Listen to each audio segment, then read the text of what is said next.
Welcome to the Tech Egg. Don't get scrambled. Enjoy the video. In this video, I will explain how to study for Anatomy and Physiology lab. Start by listing the systems you must master and rank them by difficulty. Break study into focused 45 to 60-minute blocks and mix active recall with hands-on practice. Use a visible checklist to track dissection steps and microscope skills. Review regularly with brief quizzes and teach a peer to solidify tricky concepts and terminology. Build confidence by turning observation into action while in the lab environment.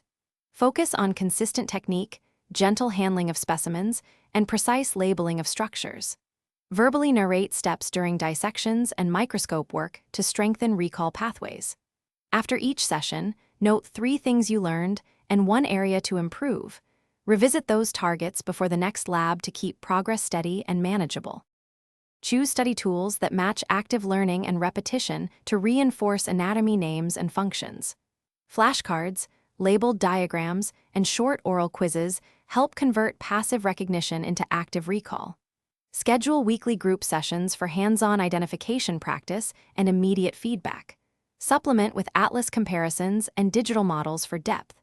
Keep sessions focused, remove distractions, and reward. Thanks for watching. Consider subscribing if I helped unscramble your problems.